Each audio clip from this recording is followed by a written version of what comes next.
Last time on Good Neighbors. We are finally in our second interlude where the gang is going to do just a little bit of relaxation and hanging out just kind of by themselves. Nothing too crazy, nothing too mysterious going on, maybe. And we get to see them just be people.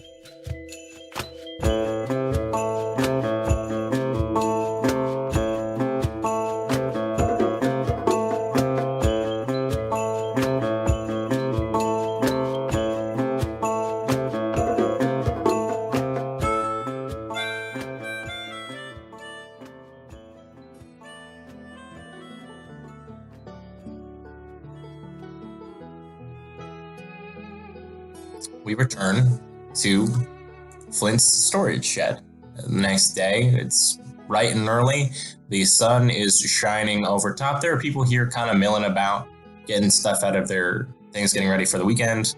But otherwise, no one's paying it too much mind. Everyone who uses the storage units here knows what's up, knows that Flint kind of lives here. It's not really worrying too much about it.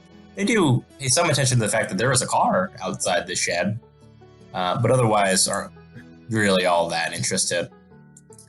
But we see Flint outside alongside Cascius Montgomery, and we see that the car itself is torn to shreds. It is recovering from monster attack and fire on its undercarriage. It was not a good time for Cassius's mobile here.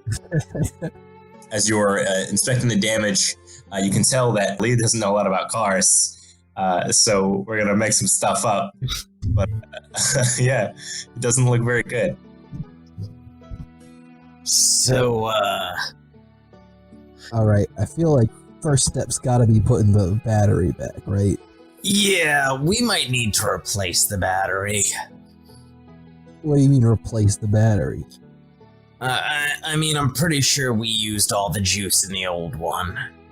God damn it. We're gonna have to get a new battery. Alright, but let me tell you, this baby takes some pretty specific parts. They're kind of harder to get a hold of than you think. You probably know a guy, I'm sure. Yeah, I actually know a ton of people around town, and, you know, I've got some weird stuff sitting around my storage shed that we could probably use as replacement parts, and anything we don't have on hand, well, I take out the jar of money and I just start shaking out, like, coins and bills. We could use this to fix it. Have you been putting money aside for this? Yeah, I told you I'd fix your car. Yeah, I'm part of the reason it got broke. Yeah. Hey, no, please. That was as much Beck or June as you. So, I mean, we'll forget to be fair about it. You know, maybe we should, keep track of how much we spend and bill them as well. You know what I mean? Yeah. Let's not bother them with it. I'm sure they got their own problems. Listen, Cassius, when we first started doing all this, I gave you more crap than the others. And then when that... Reasonable, I'd say. That's a fair response to me. Yeah, but when I was pinned under a car and a gator man was about to eat me, you came running out and risked your life for me, so the least I could do is help you fix your car.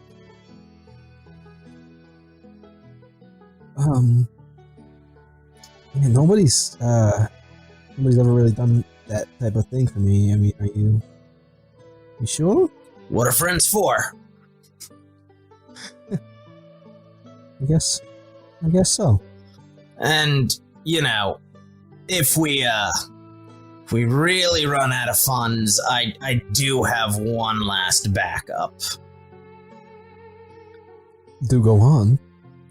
That's maybe not going to be talked about unless we really need it. A mystery reveal, I sense. Alright, well, let's get started on this car. Let's see what we need, Let's get under the hood, or what have you. I hope you're good at this type of thing, because I'm really not. I don't know if you can tell by the state that my car was in when I got here, but I'm not very good at maintaining anything. Relationships or mechanical equipment or really anything at all. Well, My personal hygiene. yeah, I've noticed that. Besides the point, it might not be completely the same as when we started. That's the beauty of old cars, you know. Any little fix, it adds character. That's what my mom always said. All right, so let's actually take a look at this and see what it needs. You get under it, get into it. You can tell that some of the parts have been melted during the fire, and now that they've been kind of sitting and at rest and kind of been through the cold of night and warmth of day, kind of in a cycle over and over again, they really have just kind of cracked out. Some of the the spark plugs ain't working anymore. This might have been for the best. His belts were suffering from severe dry rot, and were probably gonna snap regardless. This was definitely just a problem with the car way beforehand. It's good that you're getting to it, or at least getting to see it now. You can see that some of the internals, the electronics that set up the lights and the alarms and whatever, also are just kind of fried. It's not destroyed. The car still works because you were able to drive it before, but it will die on you soon if you don't replace a lot of this stuff. All right, what are you thinking, pal? All right, Cascius, I'm going to level with you.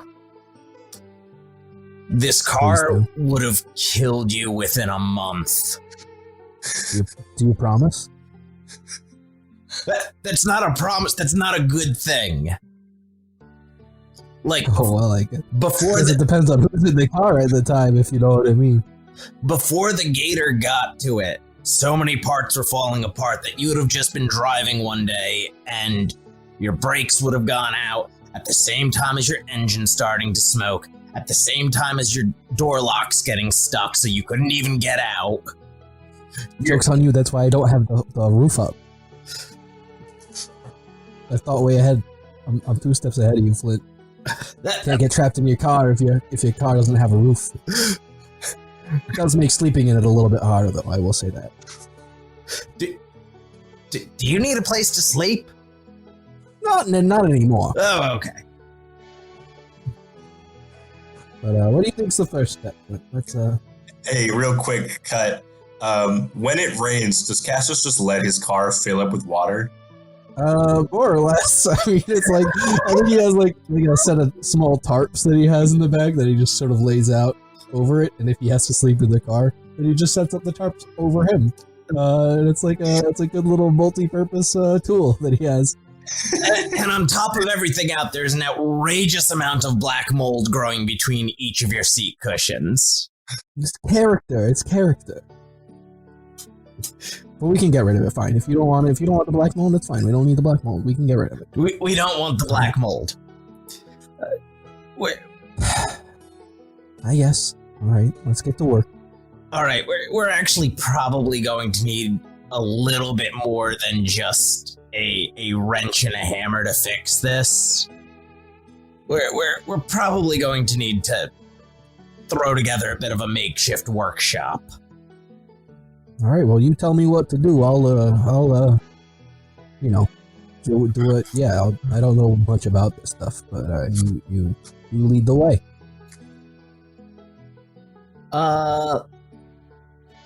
Leland, is there anyone in town that I'd know where I'd be able to buy junk parts to throw together a makeshift mechanic shop? For sure. I think there's an old ma and pa ship repair place that's down at the harbor where you're normally doing your doomsaying. That they know you pretty well. They kind of get it. They're kind of on the level and don't give you too much hassle. They're really, really old. They understand that they kind of can't do that job anymore. Their children ran it for a little while but didn't want to. They wanted to go do their own thing. And so they've been going out of business just because someone to run the store, and they've accepted that, and they're willing to like either sell you parts for cheap or give some stuff to you for completely free. Fantastic. In that case, that is what I'm going to use the recent level I got and upgrade my Haven to have the workshop tag. Very nice. What does that read out as? I will now have a space for building and repairing guns, cars, and other gadgets. Perfect. Wow, that fits right well enough then, doesn't it? Yes, it does. Alrighty, tools in hand, the two of you get to work. Not all the tools are necessarily made for cars specifically, but you're smart enough to figure out workarounds. I think a lot of the parts aren't so bad that you can't put them back together. Some things you do have to replace, and that drains a little bit of your funds here. But with a workshop and a properly functioning team, I think the thing starts to look pretty all right. Do you put any like interesting touches on it, or new decals, or new features on it? Is there anything you're trying to do there? There is one thing I would be interested in doing to the car. What was that? I'd like to give it a setup so that maybe using some old boat spotlights or something to that effect. Have it set up so that when Cascius needs to, he can extend spotlights to make it look like it's there for a movie set. Ooh. Oh, I like that. And do like a weird bat signal thing. That sounds funny to me. More along the lines of when he's yelling at people that he's doing a Jake Gyllenhaal movie, he can actually have his car look like it's there for a movie set. I love that. I like that a lot. That's very good. Give me just a straight sharp roll. All right. Can I put a small touch on the finished product as well? For sure, yeah. What's up? All I want to do is remembering what June said about that mark that they made on the dashboard, making it more valuable. I think Cascius is going to get like a spray-on laminate to make sure that the blood that June smeared on the dashboard stays there. My God. Yeah, I don't think that requires a roll. That's just putting frog juice on the side. And my sharp roll, which is the same thing I roll for my weird science, is a 8 plus 3, so that's 11. Beautiful. Then yeah, absolutely. So Cascius, whenever you need to, you have this probably is illegal, I think, but I don't think anyone's gonna notice. But you have a goddamn like lantern house spotlight on your car. Can they like be swiveled and redirected? Yeah, I think that's the idea. Yeah, it's made to look like it's a light fixture for like a movie set. So like, oh no, we're doing a Gyllenhaal film. Pops up light. Good. Do you fix the roof? Oh my God, yes. Like before I even get the car running, I go to fix the roof. Cascius, that top has been jammed for several years. And with this great relief, but also fear, it pops, and like this dust cake and like mold spores and such spray out of it. Oh my God! That's where my Zoopal collection went.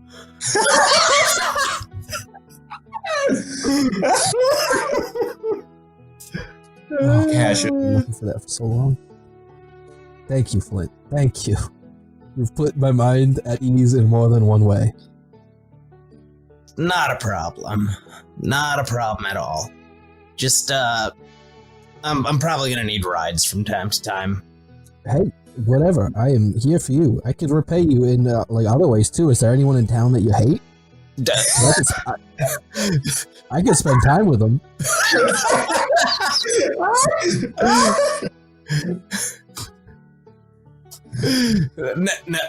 No, Cascius. There's not anyone in town that I hate. I can think of a couple cops. Oh, well, cops are my specialty. They are very easy to trick.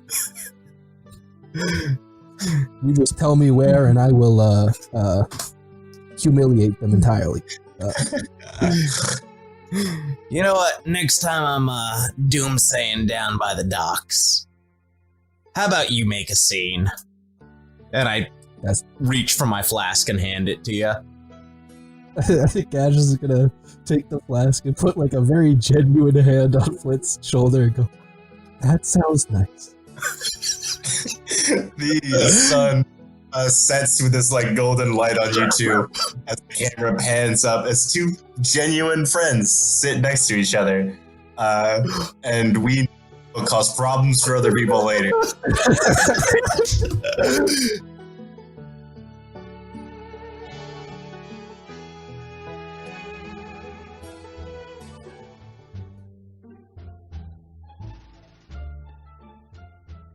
We open again on a familiar pair as we see June and Beck sitting in a set of bushes outside, like town park. When the two of you are trying to be stealthy, what is your main mode of attack? Let's put it that way first. I don't know if June necessarily goes in for stealth. I assure you that for this to work, it needs to. Okay, then June probably very grumpily is like kneeling down low, but that's hard to do in heels. Mm-hmm. I think Beck is very much like into the idea of hiding in plain sight or looking as inconspicuous as possible, and it kind of does the thing where they like put on aviators and like a baseball cap and they try to be as inconspicuous and kind of average as possible. Mm-hmm. Okay. The two of you at this very moment are attempting to collect both of your spell components, because both of you still need to use them in your regular casting, otherwise it won't work. And as we know, June's can get a little specific. At this very moment, you are looking for a moment, which usually means that you can use it with like a photograph or something else that captures a moment. A moment in which a human is less brave than a dog. Gotcha. So do we need like a photo? You can use a photo or any other method you can think of that would capture the moment. Gotcha. But I couldn't think of any. So I guess we have Beck with like a Polaroid camera and we're in a dog park. Yeah. I like that. Cool. Should I spill some bacon grease on someone or something so like a dog barks at them? Do something like that. Get like a squirrel's attention or something. Are there any like kind of like gym looking bros around? For sure. Yeah, there's a bunch of like tank dudes like with like German shepherds and stuff that are like ready to like run and do whatever. I am going to try and get some bacon or something. Dogs like bacon, right? I don't know shit about dogs. Dogs like bacon? I think so. Probably, right? Most dogs like food. Yeah, Yes, dogs like bacon. I'm gonna try. I'm a cat person. I'm gonna try and get some like bacon stealthily onto this gentleman. Like kind of like a reverse pickpocket situation, and hope that then like a dog like at him and you know he'll look scared. I like it.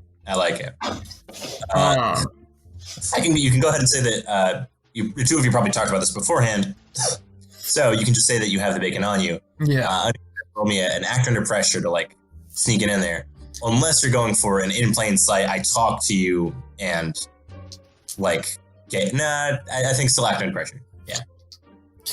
Yeah, I do think I am going to try and do like an in plain sight thing. I'm going to walk over to him like hell in high heels and like really kind of aggressively flirt with him and then like try and pocket this bacon on him. All right, yeah, go ahead and roll me your act under pressure. And when I say aggressively flirt, not in a creepy way, but like Like a common way, yeah. Yeah. Just I want to specify that.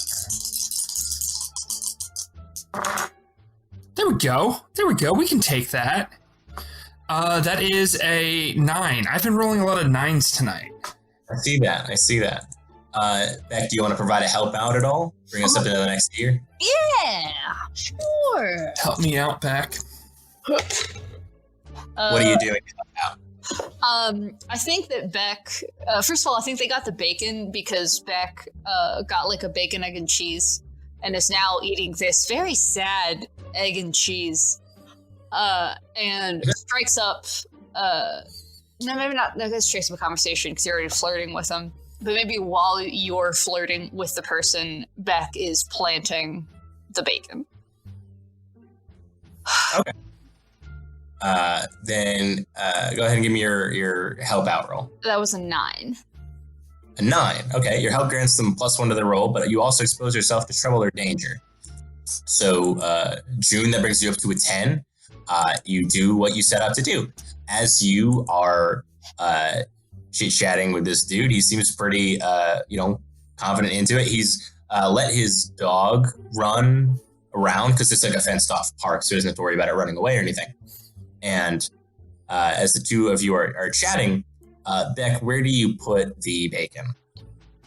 I think Beck slips it into this like open pocket on their backpack. I think Beck is very afraid of this person actually getting hurt, so they don't want to put it in like their pocket or something. For sure. Then yeah, absolutely. As the two of you kind of start to back up, you notice that the first dog to get near you is actually starting to lick your hands, Beck, implying that like maybe this person might be able to intuit like, hey, wait a minute, that's where this came from, if they figure it out later. But in the meantime, as June and this dude bro are like walking down the road, there was a sudden, as they like pass by like a couple dogs, there was a sudden outburst from several of them as they start to like leap up towards his backpack. And as expected, there's a moment of what the fuck? And he looks frightened because this is just a surprise. And some of the dogs are a little larger and he just isn't expecting it. Lee, can I make an earnest request? Sure. Can this be the same dude bro that came to Little Hollywood? Yeah, for sure. There we go. Yeah, absolutely. Bacon guy like suddenly like starts to like recoil, and Beck, you were taking the photo? Yeah. You take the photo and there's an immediate, hey, what the fuck? Like they are kind of they're accosted by these dogs, so they can't immediately get to you. But it looks like their thought process right now is to go and like take that camera from you because you just took a picture of them without their permission. Gotcha. What do you two do? Well, man, I just want to make sure that we have evidence that this dog bit you. You know? No, it didn't bite me. Just give. What the hell do you mean for it to bite me? You are crazy ready for that. I'm going to interrupt and be like, hey, my guy, like, I really thought we were hitting it off, and you're kind of freaking out here. It's no big deal. Have you seen what's happening right now? They, like, throw their backpack. Yeah, I see you causing a scene at the dog park. What's your damage? Like, just chill out. They are confused and maybe upset and feeling maybe a little betrayed. Everything's fine. Nothing's happening. This sounds like a mob threat, so go ahead and roll me a manipulate a person. Let's gaslight this dude, bro. I'm just trying to get him to calm down. I'm not trying to gaslight him. Oh, an 8. All right. They'll listen to you, which is like ease off and not worry about the camera thing. If you do something right now to show that you mean it, that everything's cool, you don't have to worry about anything. This isn't weird. I am going to. How old is this guy? It's like late college age, so like 22, 23. Okay. I'm going to stroke his hair behind one ear and be like, see, like there's nothing to be upset about. Everything's fine. And I'm going to take my phone out and be like, can I get your number? Yeah. Oh, I mean, there's like a moment where he's like galaxy braining, like connecting dots here, and eventually he's like, yeah. I mean, right? We know factually if this is the same guy, he's pretty horny. So, absolutely, he gives you his number, and he kind of. Oh shit! I don't have a phone though. Doesn't matter. The abject. Yeah, I guess like a piece of paper. What year is it? Exactly.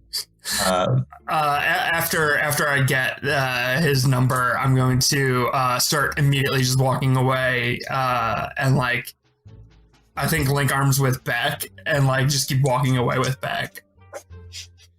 As you depart, the camera focuses on this dude, bro, who's so lost. And his backpack has just been torn up a little bit, but he's okay. His mouth is like crime. The bacon's been eaten. And then eventually he just picks up his backpack and like walks out. And his dog shows up, so he gets his dog. But yeah, I don't think there's anything further than that. He doesn't like freak out or anything. He's just like, well, I'm gonna go home now. But he does become the season 4 villain.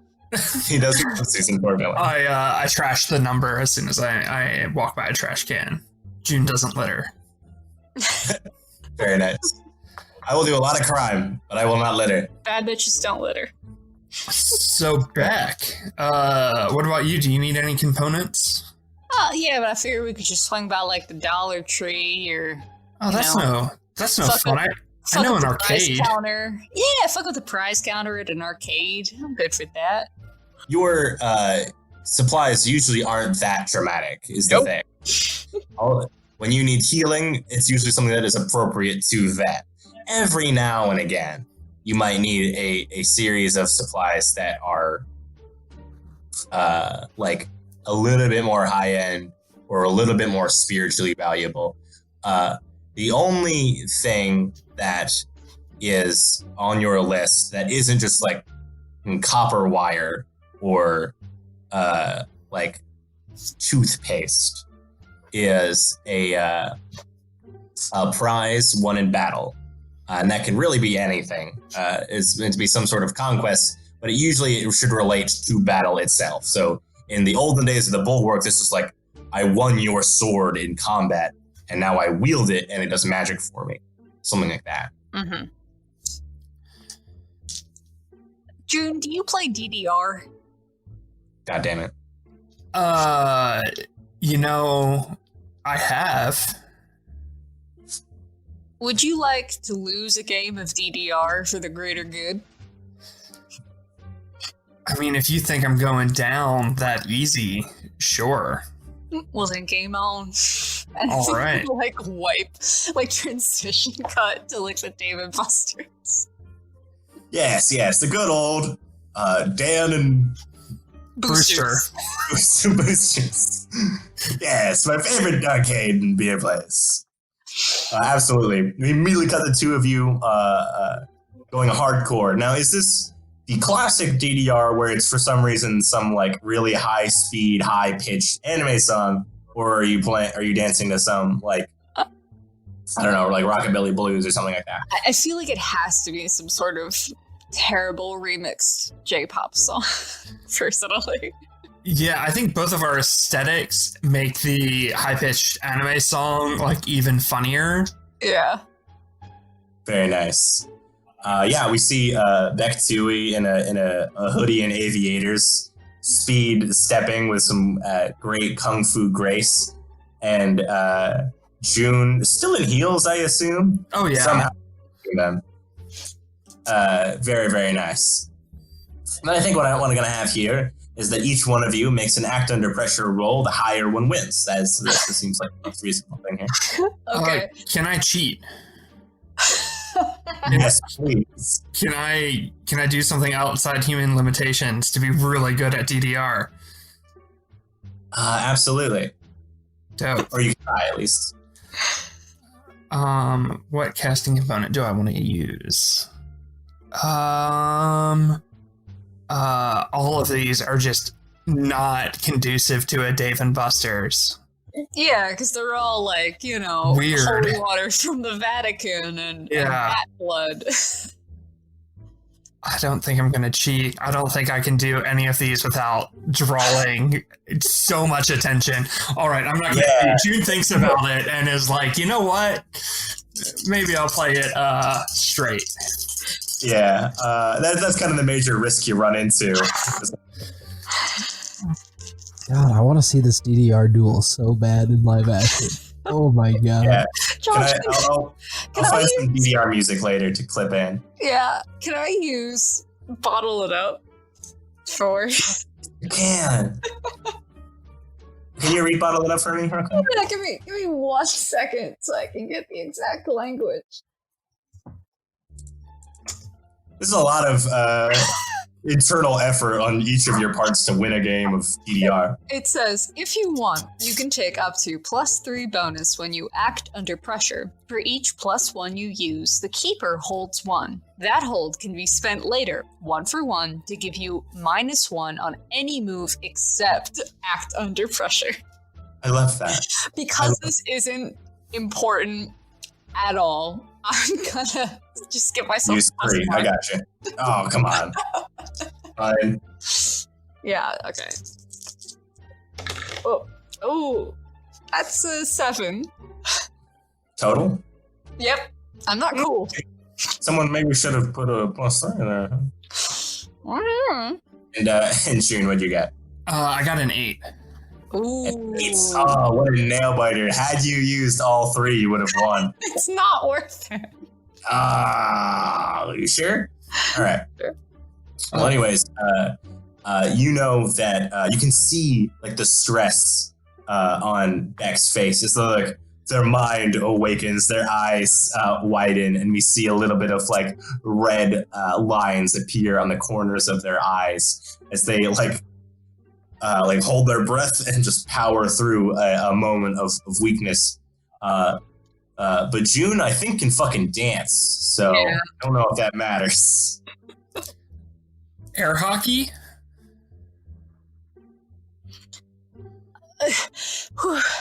Yeah, air hockey. Air hockey works. Whew. June is gonna go order 4 shots and offer 2 to Beck.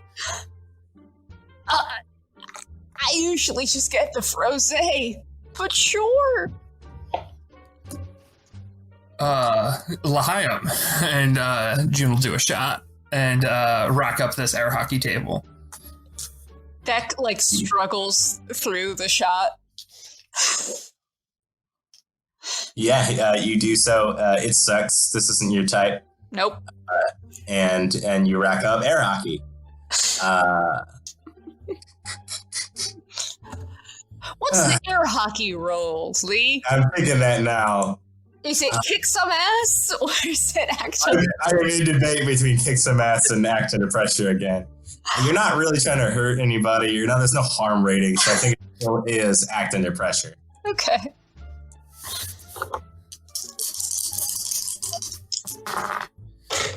Oh, Jesus! God damn it, I also rolled poorly. I got a 4. Me too! That shot hits immediately. Okay. No experience here, because again, this doesn't matter. No, of course not. I think what happens here is that neither of you are doing very well. Maybe the rules or the simple intuitive things you're supposed to grasp about air hockey just aren't clicking, and you just keep knocking the puck off the table over and over and over and over again until some kids are like, what the hell's wrong with you? What are you? It's like some shitty 10-year-old who calls you a kid because you can't play air hockey. I look at Beck and I'm like, skeet ball? I guess. I think we continue along in this manner of like, you can't get it for a little while. We're still getting tickets though, right? I think. Yeah. I still want some tickets. Yeah. I think at the end of it, the two of them bet like a quarter on a thumb war. Very nice. And that ends up being the spell component. Yeah, for sure. After all of this nonsense, after all these little contests, after like a couple 10-year-olds bullying you, Yeah. You eventually settle upon fine, a thumb war. And you thumb war over a quarter.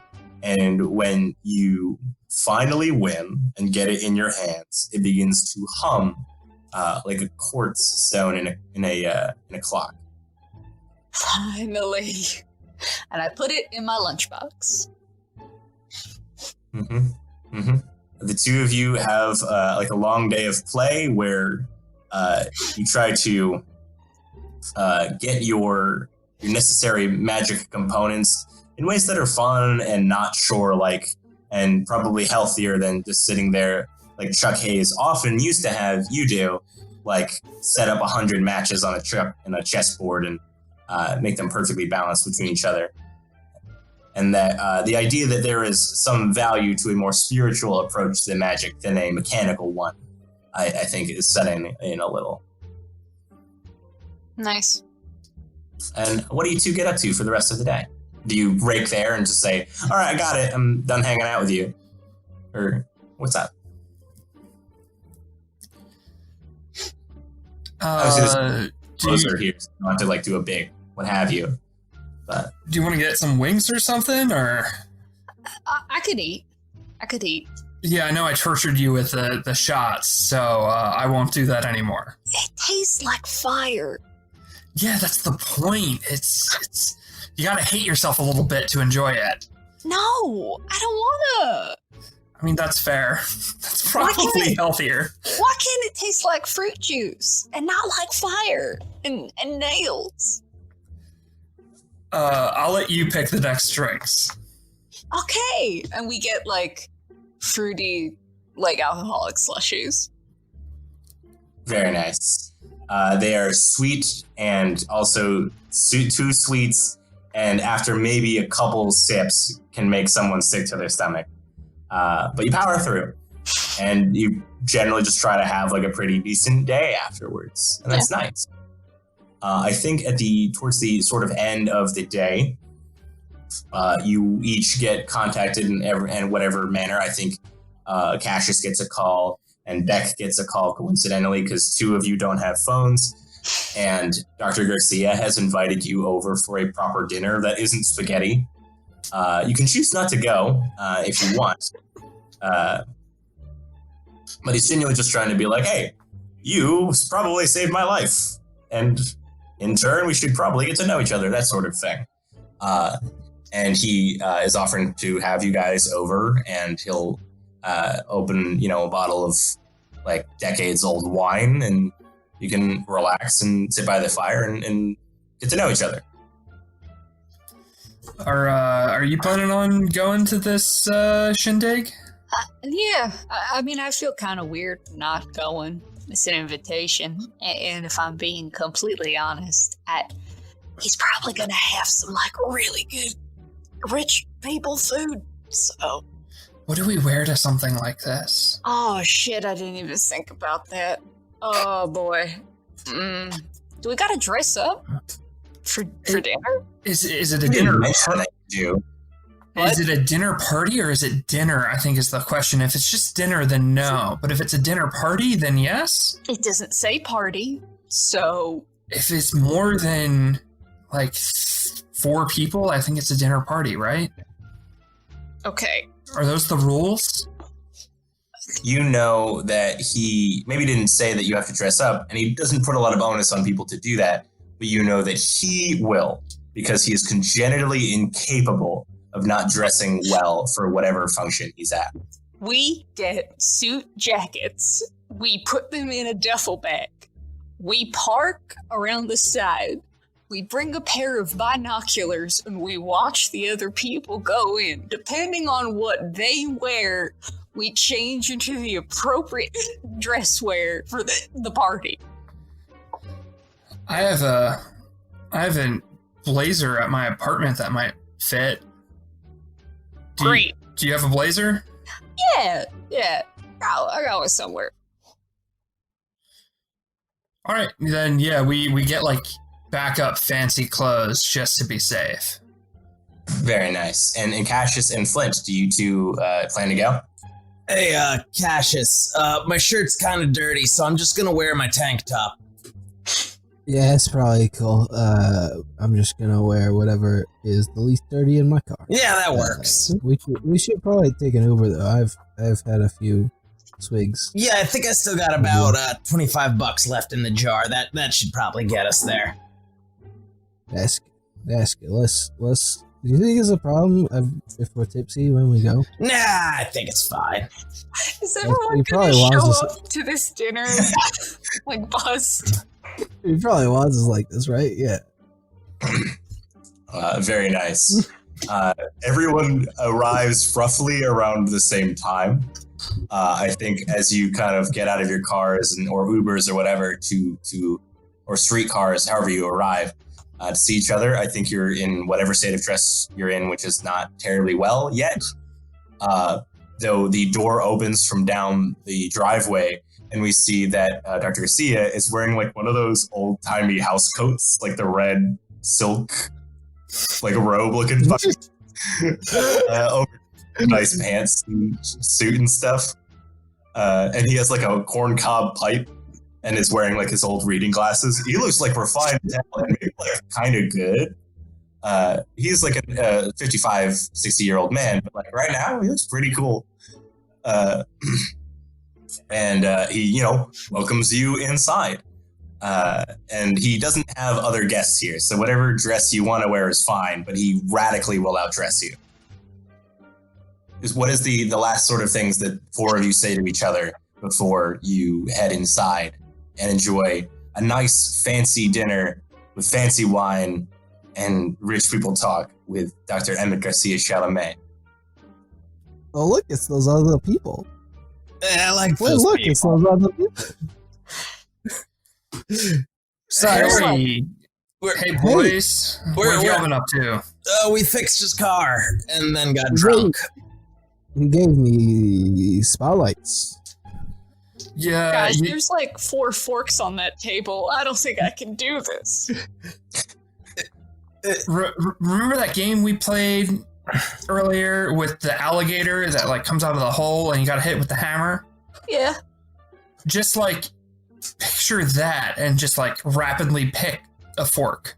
No, my parents had a lot of money growing up, so you actually start at the fork closest to the plate and move outward. Shit, are you for real? Yeah. Damn. Most of my eating is with sporks, so I have very little to add. What are you waiting for? Come inside. Yeah, what's up, Chalamet? Very excited. Hey, good to see you all again. This is my niece, Rashida. That has been her name this entire time. We see this 12, 13-year-old girl has similar almondy skin like Chalamet does. She has like really ratty hair. She doesn't take like really good care of it. She's wearing like all black, and she has like a little bit of she leans forward a little bit too much, and she wears like a lot of like black eyeliner, and she's like, "Hi guys," and she looks like a little gremlin. Yes. Holding her like little spider. She's like, "Hi." June does not know how to interact with children at all. June is someone who I think is socially pretty comfortable, but like immediately is just like, hello. She lifts the spider, which is just sitting in her hand, free wheeling, and says, "Welcome, the gentleman here. would like to greet all of you. And the spider doesn't fucking know what any of this is. So they just like hit their pedipalps. They just like push those forward. And she like does a little bow. Okay, Rashida, can you put that away? Can you put him away now? Yes, thank you. And she like lets it crawl into a case. Oh man, that's dope. That's so cool. Is that a Goliath bird eater tarantula? It's the biggest tarantula. Oh my gosh. It's very strong. You can feel the muscle strength on your fingers. Oh, that's Wow. incredible. I used to have a rose hair when I was growing up. Completely like walking past Chalamet and just paying attention to the spider now. She's like, yes, very good. She's very excited to talk to you about spiders. And you can tell immediately that her sense of humor and interest is like gross, like nasty things. Like she likes blood and whatever. She reads way too many of his books and only understands like maybe the surface level horror part of it and not like the existential part. Yeah. June is gonna look at Chalamet and then look at the child and be like, school's important? And like look back at Chalamet like, am I behaving appropriately? School is good? He laughs and he goes, yes, it is. And he claps you on the back and tries to laugh off that weird experience. And he invites you all to sit down. Tries to eat next to her spider, and Chalamet says, put it away. It's hard to eat near that thing. And she just like sets it under the table. And he treats lovely, fancy, 4-course meal. It was catered, like people made it and brought it here. And life is good. He uncorks this decades-old bottle of wine. He has cigars if you want to smoke outside on the parlor. Flint wants to grab one of his little crystal glasses, take out his flask, pour stuff from his flask into the crystal glass, and hand it to Chalamet. Chalamet gives you like a little raised eyebrow and a nod, and is just pleased to see the decorum. All of you are eating dinner and talking, and I think Dr. Emmett is like really pleased with Flint's like refinement when they're like smoking cigars together. And he was like, "Yeah, you want to try on this suit? It's very nice." At some point, I think Cascius, you maybe ask Rashida about her spider, or if you can get her to either, I don't know, whatever his interest in is, either put it away or have it do a trick or something. And either way, at some point she looks you dead in the eye and says, I can't. And her eyes like black out for a second. I knew it! I knew it! The camera like watches through the windows as Cascius stares blankly at Rashida, and that will close out there.